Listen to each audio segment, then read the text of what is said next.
কাদেরকে আল্লাহ তাআলা এই রোজার ব্যাপারে ছাড় দিয়েছেন, কারা চাইলে রোজা ভাঙতে পারবে। এই ফরজ রোজার ব্যাপারে কেউ কেউ কেউ আছে তারা ছাড় পায়, তারা কারা? হু আর দে? এটা আমরা আগে একটু শুনি। তাহলে দোজ হু এক্সাম্পটেড ফ্রম ফাস্টিং, যারা এক্সাম্পশন পেয়েছে, ছাড় পেয়েছে, তাদের মধ্যে থেকে প্রথম হচ্ছে শিশুরা, আসিবিয়ান। শিশুদের উপর রোজা ফরজ না, যতক্ষণ না তারা ম্যাচিউরড হয়।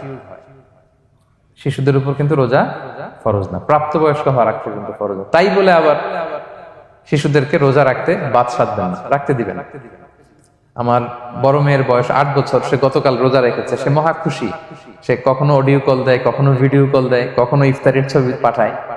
মানে এটা তাদের মধ্যে কিন্তু একটা অনেক চমৎকার একটা ভালো ইমেজ কাজ করে। তো আপনারা বাধা দিবেন না যদি রাখতে চায়। অনেক বাবা মারা এত সচেতন, এত অতি সচেতন যে ছেলে মেয়েরা রাখতে চায় কিন্তু বাবা মারা দিতে চায় না।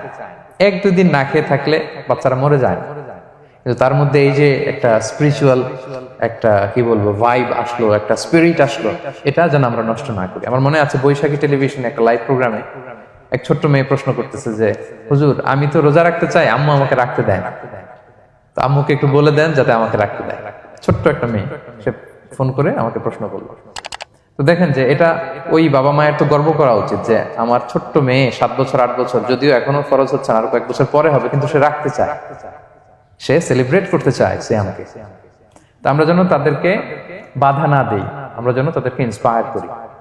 আমার মনে আছে আমি ছোটবেলা, তখন আমি মাদ্রাসায় ভর্তি হই নাই, আমি তখন স্কুলে পড়তাম, তো খুব ছোট, কিন্তু আমি রোজা রাখতে চাইতাম, আব্বা আম্মা দিতে চাইতো না।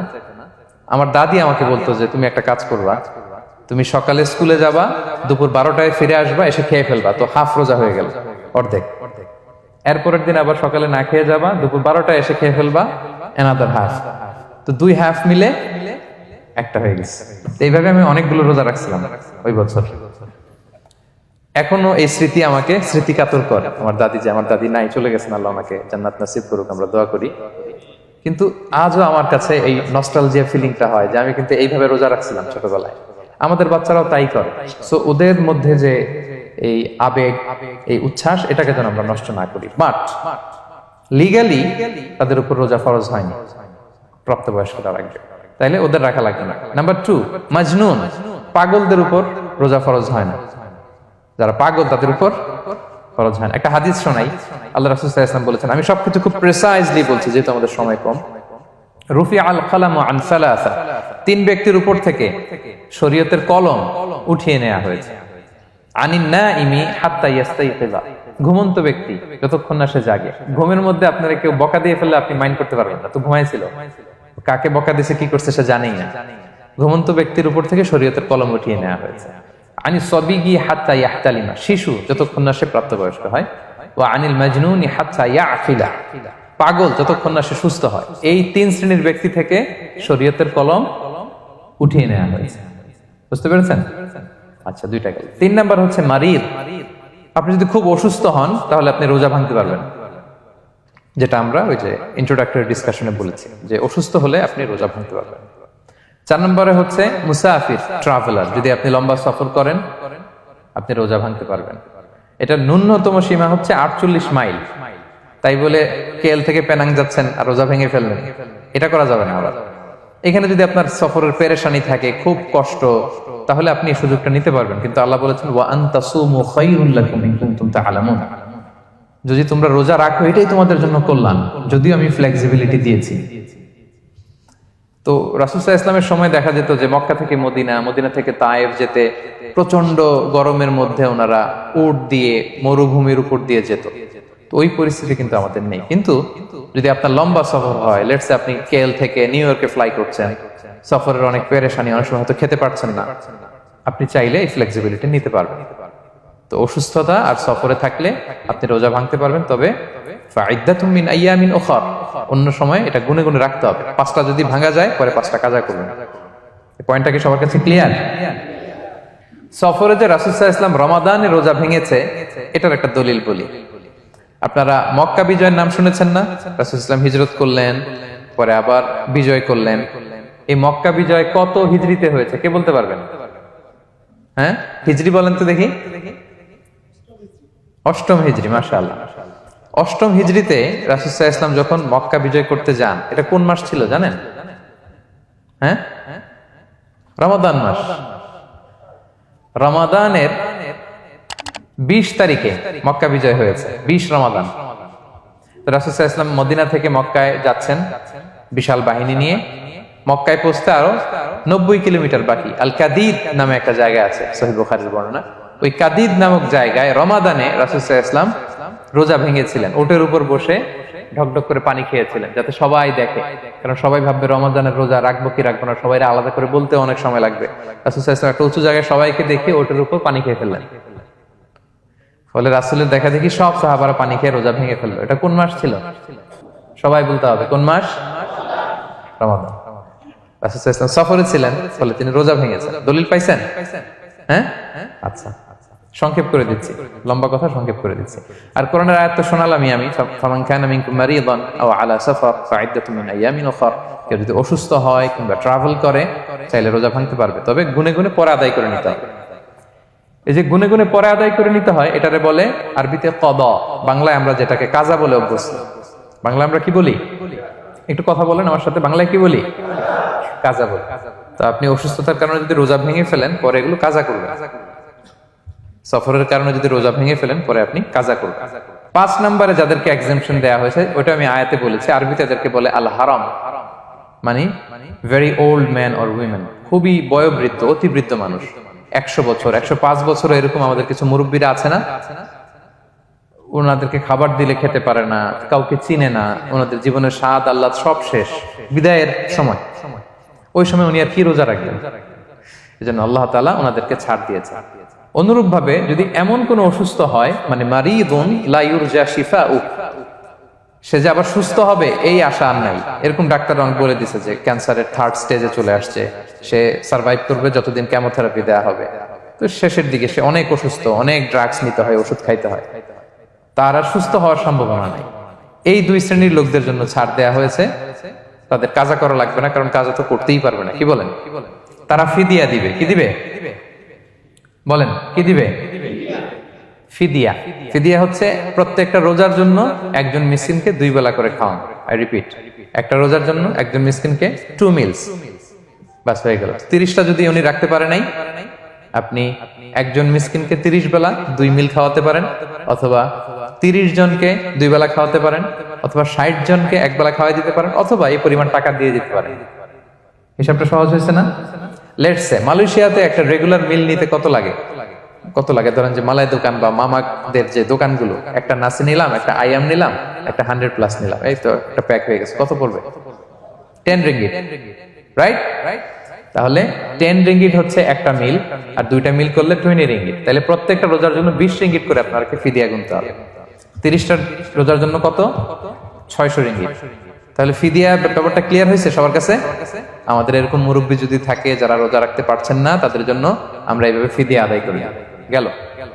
ইমাম মালিক আলাইহি রাহমা, মালিকি মাযহাবের ইমাম, উনি ওনার শেষ জীবনে খুব অসুস্থ ছিলেন। উনি ওনার শেষ জীবনের রমাদানে রোজা রাখতে পারেন নাই, এত বয়স হয়ে গেছিল, রোজা রাখতে পারেননি। তো উনি 30 জন মিসকিনকে এনে গোশত আর রুটি খাওয়াই দিয়েছিলেন একসাথে, ফিদিয়া আদায় হয়ে গেছে।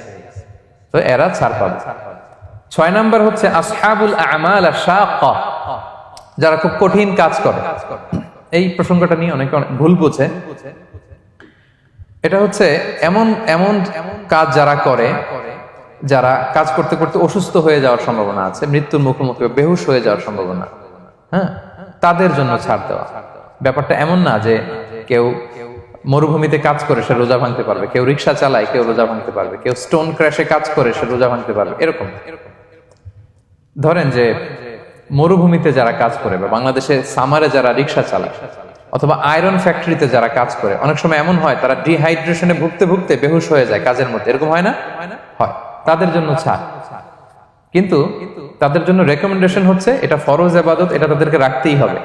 হয়তো নাইট শিফটে কাজ করার ট্রাই করবে, অথবা সারা বছর একটু একটু জমিয়ে রোজা রাখার চেষ্টা করবে, কিন্তু রোজা তারা রাখবে, তারা সাহুর খাবে, তারা রোজা রাখা শুরু করবে। কিন্তু মরুভূমিতে কাজ করতে করতে যদি এমন হয় যে সে বেহুশ হয়ে যাচ্ছে, মরার উপক্রম, এই পরিস্থিতিতেও সে রোজা ভাঙতে পারবে না, ইসলাম এতটা কঠিন নয়। পরিস্থিতি যদি এমন হয় তখন সে রোজা ভাঙতে পারবে, পরে সে রোজাগুলো কাজা করে নেবে।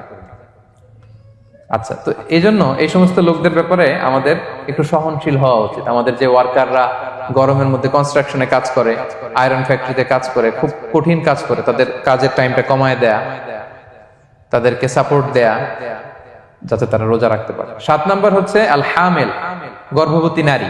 8 নাম্বার হচ্ছে আল মুরদিআ, ব্রেস্ট ফিডিং মাদার, বাচ্চাকে দুধ খাওয়াচ্ছে যে মায়েরা, ওনারা রোজা ভাঙতে পারবে। যদি ডক্টর বলে যে আপনি যদি রোজা রাখেন পেটের বাচ্চার সমস্যা হবে, রোজা ভাঙতে পারবে, পরে কাজা করবে। অথবা ডক্টর যদি বলে যে আপনি যদি না খান তো বুকে দুধ আসবে কোত্থেকে, বাচ্চাকে খাওয়াবেন কিভাবে, ডিহাইড্রেশন হবে, রোজা ভাঙতে পারবে। এটার দলিলটা শোনেন, সুনান আবু দাউদের হাদিস, আল্লাহ রাসূল সাল্লাল্লাহু আলাইহি ওয়াসাল্লাম বলেছেন, ইন্নাল্লাহা আযজা ওয়া জাল্লা ওয়াদাআ আনিল মুসাফিরি শাতরাস সালাহ, আল্লাহ তাআলা মুসাফিরের জন্য নামাজকে অর্ধেক করে দিয়েছেন, কসর। ওয়া সিয়ামা আনিল হামিলি ওয়াল মুরদি', আর গর্ভবতী নারী আর দুধ খাওয়াচ্ছে এমন মায়ের জন্য আল্লাহ সিয়ামকে এক্সাম্পশন দিয়ে দিয়েছেন, ছাড় দিয়েছেন, তারা চাইলে রোজা ভাঙতে পারবে। ক্লিয়ার? 9 নাম্বার হচ্ছে মেনস্ট্রুয়েশনাল পিরিয়ড যাদের হয়, যে বোনদের পিরিয়ড হচ্ছে মাসিক, রোজা রাখবে না, যতটা ভাঙ্গা গেল পরে আদায় করে নিবে। 10 নাম্বার হচ্ছে পোস্টপার্টাম পিরিয়ড, যেটা নিফাস বলে, আফটার বার্থ, এই বেবি ডেলিভারি। বেবি ডেলিভারির পরে আমাদের বোনদের যেই পিরিয়ডটা হয় সেই সময় ওনারা রোজা রাখবেন, কয়টা ভাঙলো গুনে পরে কাজা করে ফেলবে। এবং আম্মা জান আয়েশা রাদিয়াল্লাহু তাআলা আনহা উনি বর্ণনা করেন, কুন্না নাহিদু আলা আহদি রাসূলিল্লাহ, এটা একটা ন্যাচারাল প্রসেস, আমাদের আম্মা জান নবীদের স্ত্রীদেরও এটা হতো। তিনি বলতেন যে আমাদের যখন পিরিয়ড হতো, সুম্মা নাতহুর, এরপর যখন আমরা সুস্থ হয়ে যেতাম, ফায়ামুরুনা বিকাদাইস সিয়াম, রাসূল সাল্লাল্লাহু আলাইহি ওয়াসাল্লাম আমাদেরকে রোজাগুলো কাজা করতে বলতো। ওয়ালা ইয়ামুরুনা বিকাদাইস সালাহ, নামাজ কাজা করতে বলতো না। আমাদের বোনরা পিরিয়ডের কারণে যে নামাজগুলো চলে যায় এগুলো কিন্তু পড়তে হয় না পরে, কিন্তু রোজা যদি ভাঙা হয় সেগুলো কি করতে হয়? রাখতে হয়। একটা মজার হাদিস শোনেন, আম্মা জান আয়েশা রাদিয়াল্লাহু তাআলা আনহা বলেন যে আমার যে রমজানের ভাঙতি রোজাগুলো ছিল আমি সারা বছর রাখতাম না। আমি হাদিস পড়তে গেলে অনেক সময় লেগে যাবে।